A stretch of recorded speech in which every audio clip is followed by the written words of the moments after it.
Welcome to Porch Talks. I'm Melissa Bradley, founder of 1863 Ventures and co-founder of New Majority Ventures.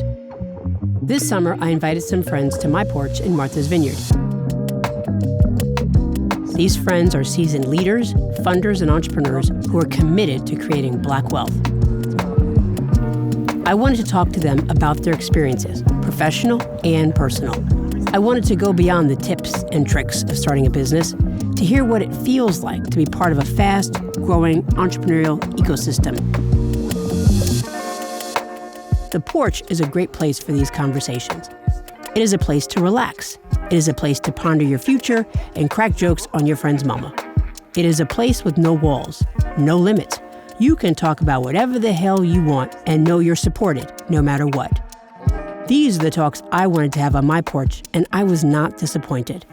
These folks have a lot to share, and I know they'll inspire you just as much as they inspired me.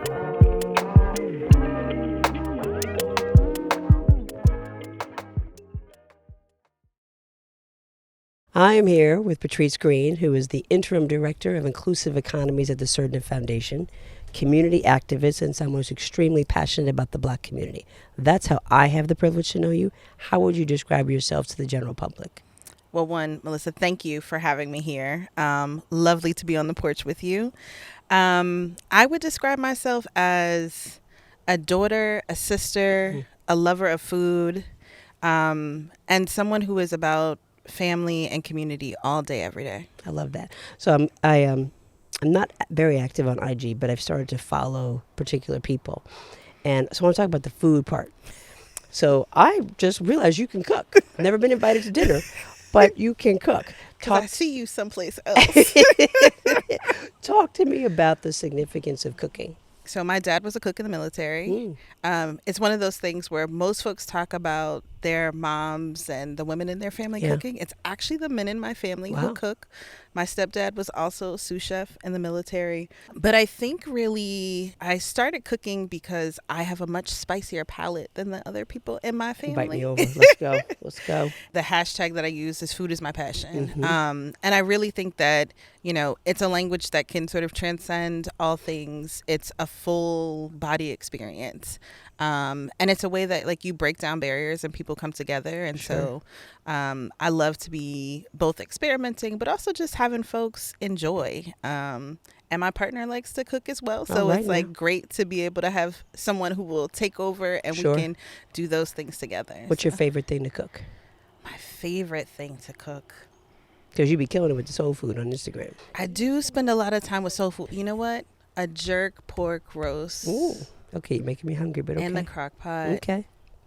With some purple cabbage, some coconut rice. All right now. Look, I heard Alessandra say, you know, I needed a rainbow to eat. But a rainbow on your plate. Rainbow on your plate. I'm going to continue to work on it, but I was like, so yeah. Okay. You mentioned your dad and stepdad were in the military. What is the most favorite place that you've lived? So we spent 4.5 years in Italy. Nice. You speak Italian? I do not speak Italian. I understand Italian. Okay. So somebody's cursing you out, you know. Yes. Okay. And when there's food available, I'm quick to like, know. I want that. But when we moved back to the States, I started taking Spanish. So I struggle to flip the accent. So I understand, but I speak Spanish.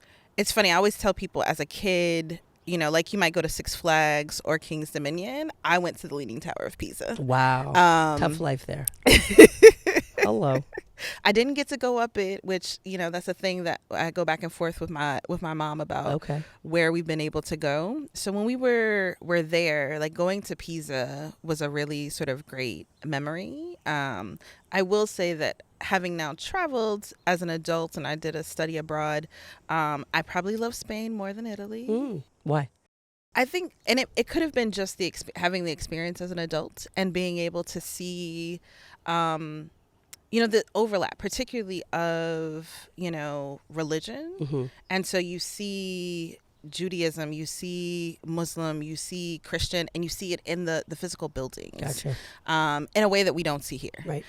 When we see nothing here. when we build over things, we literally build over things and we erase them. Right.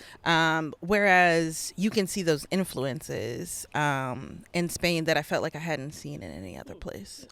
When you think about all the places that you have been and the experiences you have, what is your proudest personal moment to date? One of the things that I think I am most proud of is being able to see the evolution of work. So I started out right out of college at a community development corporation in Philadelphia. And one of the areas that the community was working on was this acknowledgement that Martin Luther King, during one of his tours, had come to Philadelphia, in that later part when he was really getting into his economic justice movement. And so I was supporting the community members to figure out how do they, acknowledge the space. And so I had left and gone on to do other things, but there is now both a historical marker there and a mural. And so it's one of those things of recognizing that you don't have to be there for all of the pieces, but that you have the ability, depending on the point you're at in your life and career, that you can be seeding, you can be watering, you can be pruning, but to have the opportunity to actually see that come to fruition. Right, the manifestation. And knowing that there are going to be lots of other things that I get to touch in this way that I won't, but to see the proud moment of the community members, many of which at this point have passed on, but at the moment where they were able to do that. Where is it in Philly? It is at the intersection of 40th and Lancaster Avenue. Okay. I'm going to ride by. Yeah. Like, oh, look, Patrice did that. Patrice did that. And so now you're at Surdna Foundation. I'm at Surdna. What is Surdna? Who is Surdna? So Surdna is a 105 at this point year old family foundation. I was like, can I do math this morning? Family foundation based in New York City, but national foundation. Our mission is to foster just and sustainable communities throughout the U.S. And we do that through sort of several programmatic initiatives. So you mentioned I'm the interim director of the Inclusive Economies program. We have a program called Thriving Cultures, which is really focused on how do we really enact and enable artists and culture bearers to really envision and create the racially just society that we're looking for. A program on sustainable environments, because we all know that climate change is real. Yes. And climate justice is something that we really need to be working on. And also thinking about how do we, what does land use mean, on this lovely island? What does it mean for folks of color to really have the opportunity and access to hold tenure over land and use it? And then our Andrew's Family Fund is really focused on the younger members of the family, but has a focus around youth justice. And they've actually just updated their mission to really focus on sort of the abolition of sort of criminal justice systems around youth. Yay. Yeah. Yay. Where does entrepreneurship come in and all that? Yeah, so it's an interesting thing. For our Inclusive Economies program, part of the way that we've been focused is really centering on how do we get into the place of creating the economy where Black, Brown, Indigenous folks are leading and creating. And we really see entrepreneurship as a key mechanism for closing the wealth gap. And so that's sort of a centerpiece of our strategy, along with thinking about, we got to live in this moment. And so how do we shift the policy and practice, and who gets to make those decisions every day? It's rare that when we talk about entrepreneurship, we think about community, and it expands upon something that I often talk about with folks, is that entrepreneurship is a team sport. Yes. And I think typically we talk about it, or I talk about it as, who's on your team, whether they're paid or unpaid, who's advising you, who's working for you, who's you're partnering with. But you take it to a different level of not just within the context of the company, but in the context of the community. Yes. What is the connection? Like, what do you see as the connection, and how should people start to reframe that entrepreneurship is a team sport, but it's also around community engagement? I think the reality is this. One, even if you want to think just about the business, the business has to whether it's, even if it's virtual, you're in a virtual environment, there is a community, whether it's your clients and your customers. And so the ability of those folks to both be able to connect and understand your business is going to be one thing, but the health and well-being of that community is what is going to enable them to continue to partake in whatever Right. your business is. Right. And so when we move from thinking about this very sort of isolated individualistic perspective, we actually create a much more robust opportunity. Yeah. And you never know how the trajectory that can be created because you are navigating not just within your business, but you are thinking about that larger and wider community. I mean, I think, all of the work that you have done has really been sort of like, how are you interacting with both these entrepreneurs, but what are you seeing and what is the need in the market and what's the opportunity to connect? Yeah. And I think, part of the conversation that I think we've been using the language of ecosystem, but I think someone brought it back. It really is, how do we take the kinship networks? I like that. Right? Like, how do we take those and bring them into the 21st century? And how do we reconnect and think about the strengthening of my brother or sister on this side is the strengthening of my ability to do my work any and every day. Right. What old is new again. Absolutely. In your role at Surdna, you also oversee and work from the investment perspective in thinking about how to invest in this entrepreneurial ecosystem. As you do that work, I have to imagine there's a very precarious balancing act of just putting money in a place, recognizing the opportunity cost, and making sure that it manifests not just out of returns for the foundation, but returns for the community. What are some of the obstacles that you're finding, personal or professional, as you do that work? Yeah, so it's been an interesting experience. I think part of it is, one, because I come from doing the community work.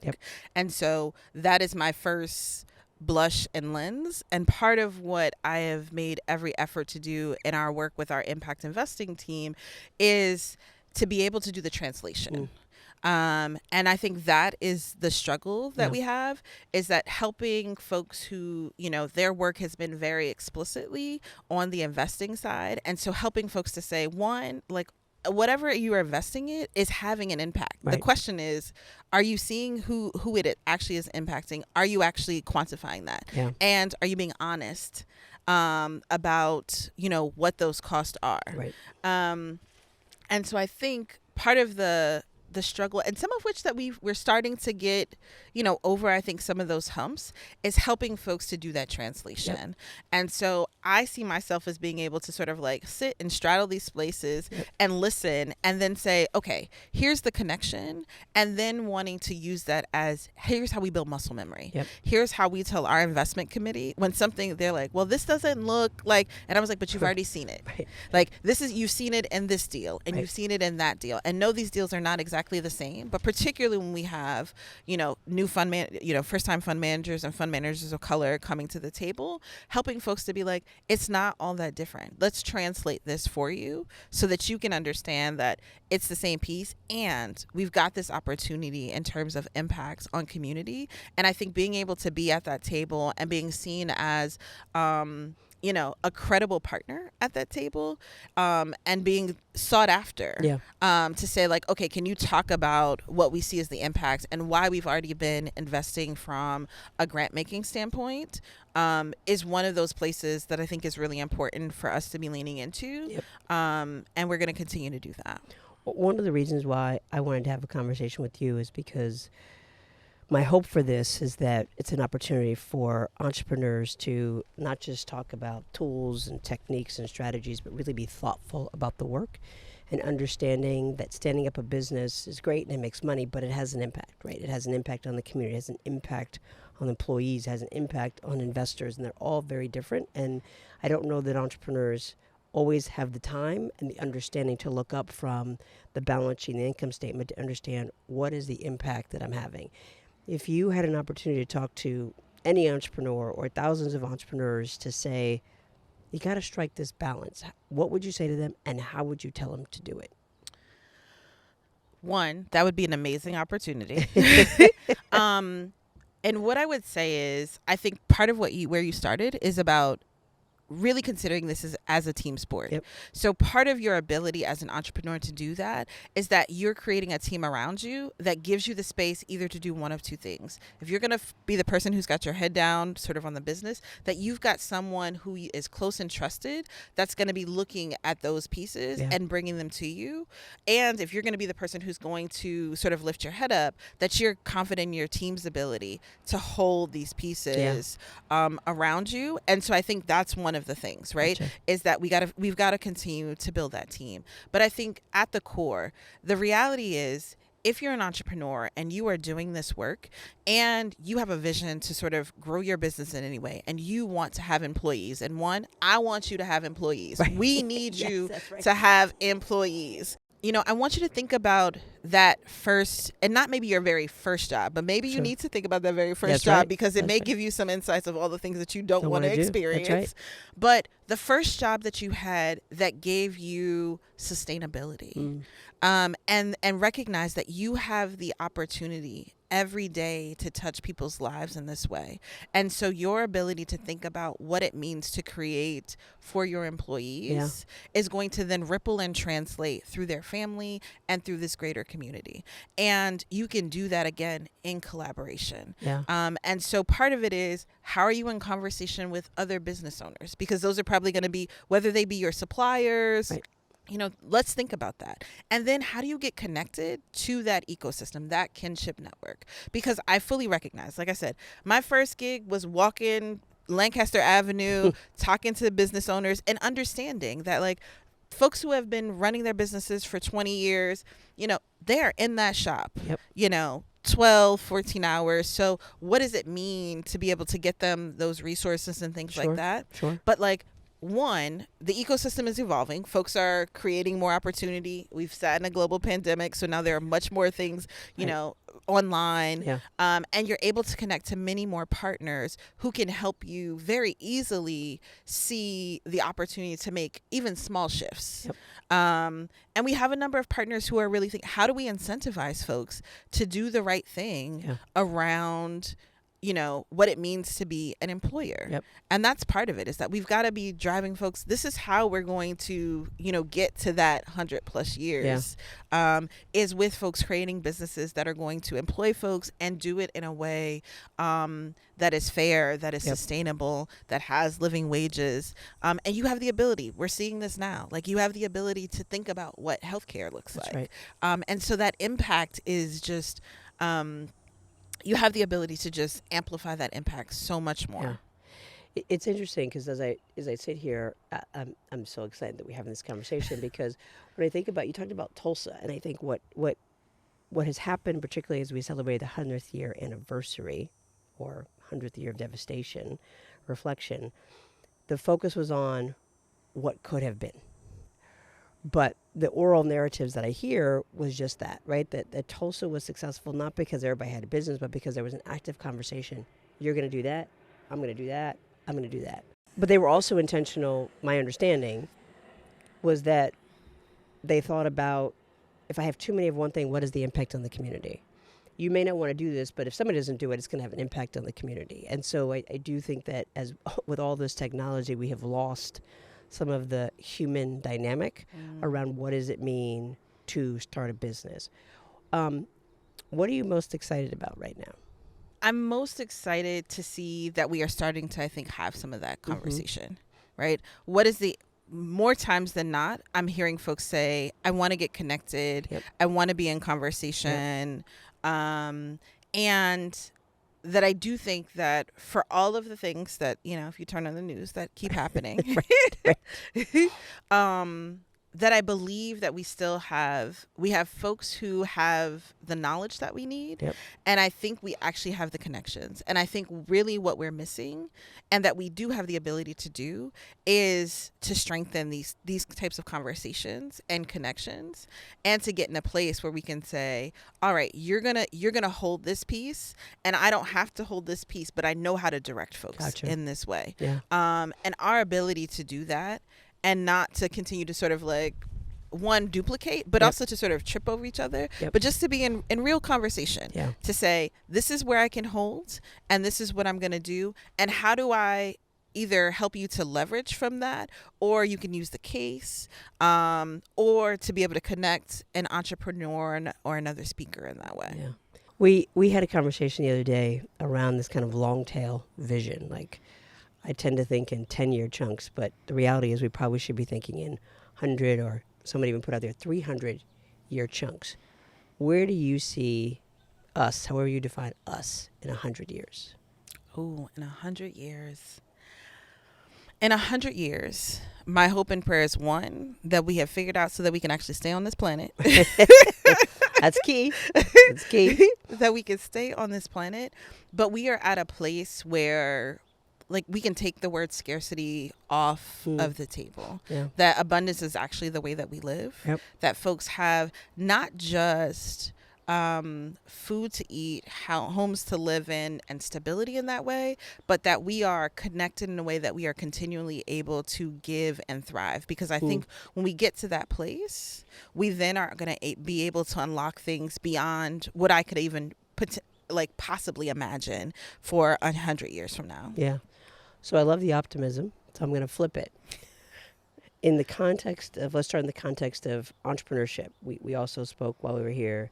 Lots of programs, lots of people trying to do stuff. What scares you the most about what's happening in the entrepreneurship sector right now? I think there are two things that scare me the most. One is that we make it so sexy that everybody wants to run and do this thing, and we don't tell people the truth. Right. Right?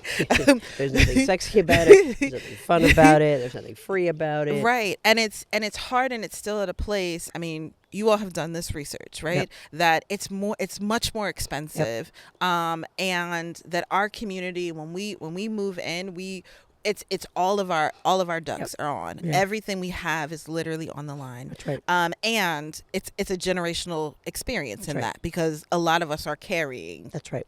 That's right. Front and back in terms of generation. So that is one fear, right? That we aren't honest.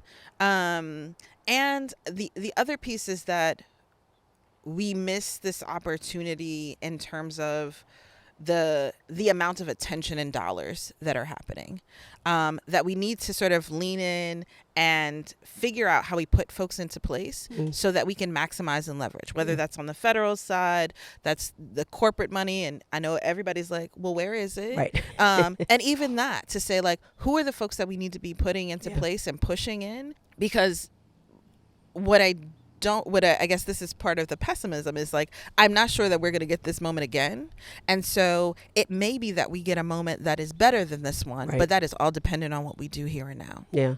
It's funny, when you were talking, it automatically popped me at generational opportunity cost. And so is it worth it? Is it worth it in this moment? Mm-hmm. I think it's got to be. Okay. I think it's got to be. Because, I feel like, one, we have a responsibility. Gotcha. To what those ancestors were doing that they, were abruptly stopped from doing. That in this moment where we have much more access, much more abundance, and not that it's all that we should have, but we have much more of that.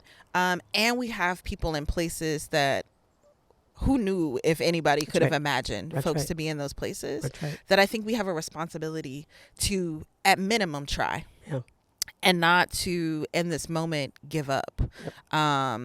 And because our young people are dealing with a whole lot of other things. Like, I fully believe that we have a responsibility to leave this place better than we found it, and to create an opportunity for those who are coming behind us to sort of, they're going to have to make their decisions about what they do with it. But I think we sit in a place where we can see back and forward where we could end up, where we've been, and who are the shoulders that we stand on. And if we don't do it, then I think, one, we're going to lose that memory, even for the next generation, to be able to understand what they can do going forward. As I listen to you, I'm mindful of the fact that not only you are a community leader and activist, but you're a caretaker. You care for communities, you care for your family. Who takes care of you? Oh, I have a really great community. So my partner, Patrick, is always making sure that I am fed and that I'm being safe and good. yelling at me when I'm not. Good. Glad to hear that. But I also have a really wonderful network of women, frankly, and mostly women of color, not all, but mostly, who are checking on me and recognizing. And many of them are in the same place. Yeah. We are oldest or only daughters taking care of moms in that next generation. Right. And I know that Yes. I was like, this is the story that somebody needed to tell us about Right. how you navigate taking care of our elders. Yes. In this way that I think is different than the way that we sort of our parents may have seen it Right. or not. Right. But that community of folks is so important. And one of the things that I would always credit with my mom, she will always say, there have always been folks who have, come and made sure that we had. And so always looking to pay it forward in that way. And so that is one of the things that I think I've inherited from her. So whether it is, childhood friends, sorority sisters, folks who I've worked with, folks like you who have made sure that, as I've navigated this space in various iterations, have just been willing to be sounding boards. And supporting what it means to, and recognizing, like, just to say, are you all right? And if you need a moment. Right. It's a kinship network you yes. talked about. And I think that's the thing, is there are work things that we have to do, but we are people that bring a whole lot of other people with us each and every day. And so for someone to take the moment to say, are you doing all right? How's your mom? Right. Is really important. And I will shout out my brother. I have a younger brother who's a few years younger than me, who has come into, I call him the heavy. So I do the day-to-day stuff with my mom, but, we've done the reverse of parenting roles. Gotcha. And so he gets to be dad, and I'd be like, you need to come and tell her. Right. You need to call mom and say she needs to sit down. Yes, all of that. Yes. So I appreciate that. If you weren't doing what you do now, what would you be doing? Owning a bed and breakfast on an island someplace. Wow. Okay. That seems like a lot of work, but okay. Why? I just, one, I would love to be in a place to cook for folks and help folks cook, but in a way that is about community and rest. Because we don't get to do it. Is that so? I'm sitting here thinking bed and breakfast is a lot of work, just like anything that we do. Is it possible to do both? To do that lot of work and rest? Mm-hmm. I like to think so. Okay. Have you done it? Probably not. Okay. Hey, I'm just trying to get the formula, so okay. Probably not. But I like to think that, one, because part of it is relative, right? Yeah. What is the stuff that feels like work? Yep. Versus the things Fair that enough. are Fair enough. rejuvenating. Yeah. So there may be a lot of work to it, but if I can get up and dance around and sing and play in the kitchen, right. And it may be until the point that I'm like, oh, this isn't fun anymore. Right. I'm still dancing. I'm doing dishes at 1 a.m. It's not fun. It's not fun. But what's the balance of that to be able, to do that? Yeah. If you had one wish, what would it be? In any context. That Black folks could just live.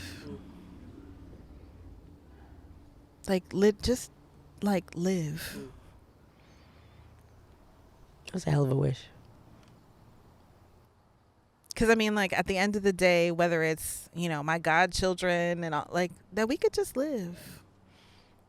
And whatever that means to you. Whatever that means to you. That my mama didn't have to worry when I went to a place. Right.